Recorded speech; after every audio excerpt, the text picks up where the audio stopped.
Well, joining me now on the phone is Max Kaiser, the journalist and broadcaster, live from Paris in France. Max, Goldman and Morgan now subject to regulation. Isn't this what critics of their highly geared dealing have been demanding for years? I'm not so sure, Ashton. I think this is a great way for them now to hide any close examination of their books. I think this is actually in the cards from the beginning because, as you know, Morgan and J.P. Morgan and Goldman Sachs have been involved in a tremendous amount of, let's call it euphemistically, money laundering over the years.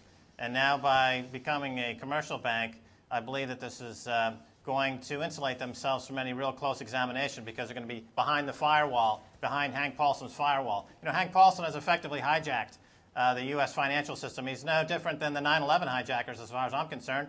He's a financial terrorist. And he's taken the U.S. banking system to the edge of the abyss, all for the benefit of the shareholders and his cronies at Goldman and J.P. Morgan. The U.S. taxpayer, the U.S. citizen, unfortunately, is going to get the short end of the stick. But doesn't the new regulatory provision, because they will now be holding companies, mean that we can expect loads of SEC, U.S. Treasury officials all flying around the world to Morgan Stanley and Goldman Sachs' offices, checking all the records, interviewing the staff, checking on probity? Yes, but at the same time, as this coup d'etat has taken place and given Hank Paulson dictatorial powers to determine what is, in fact, the information that should be disclosed or not disclosed, combine that with Bush's dictatorial powers to declare a state of emergency at the drop of a hat, I don't think we're going to see any of this information is going to see the light of day. It's just like, you remember Building 7 on 9/11 is where they had all those Enron records and those Twin Towers collapsing. Was kind of a cover to keep those records from being examined. You know, these guys will stop at nothing to keep their dirty laundry a secret. So even all the auditing companies, that now these banks will be have to be scrutinized by under federal law.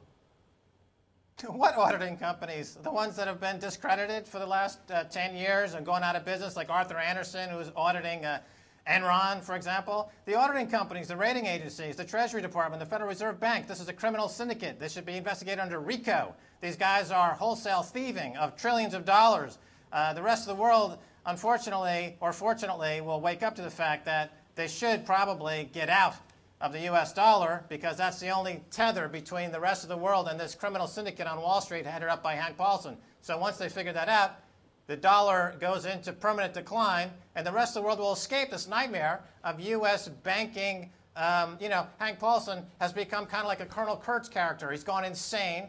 Nobody can stop him. They need to send like a Martin Sheen guy up the river to find him and take him out because he's taking the entire U.S. economy into oblivion. At the very least, will they at least have to pay more tax? Because after so many years, people have been saying the Goldman partners, when it was a partnership, they paid very little tax. Are they going to be extradited from some low-tax country with a non-extradition agreement? They're not going to stick around in the U.S. when the Americans are going to have their pitchforks ready to go in and take back their country. They're not going to stick around for that. That's for somebody else to do. Will the poor of America now be able to open current accounts? Grandmothers with, $10 to spare at Goldman Sachs branch. Ashton, I don't think you're getting the full picture here. In order to bail out these crooks, the Treasury and the Federal Reserve will flood the economy with trillions of dollars, which will take the value of the dollar down to zero. Sure, you can open an account at Goldman Sachs with your $100 retirement fund. Unfortunately, that $100 won't buy you won't buy you toilet paper. Toilet paper is going to be, this is more valuable than the U.S. dollar in a few weeks' time. $100 a sheet. This is $100. I can make dollars right here all I want. Here's $1,000. Here's $5,000. Here's $1 million. It's all going at complete zero. It's like the Weimar Republic. They'll say, have all the money you want. They want actually, how did they pick? Here's another $500 billion. It doesn't make any difference. It's all worthless. How did they pick the $700 billion figure anyway? Because there were some estimates of 1.3 trillion. Then there was a 500. Where are they getting these numbers from? The $700 billion is an arbitrary sum, and it's not the extent to which they can launder this money. It just means that they can't go exceed that level at any given moment of their laundering scheme. Let me tell you how it works. In other words, they got this $700 billion slush fund. They can buy a mortgage for 50 cents on the dollar to help out their banking buddies, and then they can resell it for some other chump for 20 cents on the dollar, book a loss for the American public, take it off the $700 billion slush fund, and then repeat the process over and over again. And they can keep the circular motion of this money laundering scheme, multinational Ponzi scheme going, but now it's a controlled demolition. It's not unlike 9/11, which was a controlled demolition. This is a controlled demolition of the U.S. banking system. Hank Paulson has become the arsonist and pyromaniac in chief. His job is to, floor by floor, take the U.S. banking system down, take the U.S. dollar down to its absolute zero, and do so without upsetting his Chinese masters, his Middle Eastern masters. And he's a tyrant. Under the Constitution, Hank Paulson qualifies as a tyrant and should be taken up on charges. Under the Constitution, it's a constitutional obligation of every American to get Hank Paulson into a court of law as a tyrant. Well, you were talking about a question of timing. By the way, Building 7 is a bit more controversial. That we'll have to save that for another time. But as to the timing, as long as the Chinese don't withdraw their dollars, does that mean that they could just stave off a real systemic economic collapse in the United States till after the election?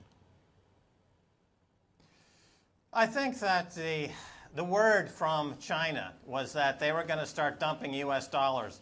This is what triggered the bailout of Fannie Mae and Freddie Mac, because as you recall, the Chinese bondholders were made whole. The American shareholders got nothing.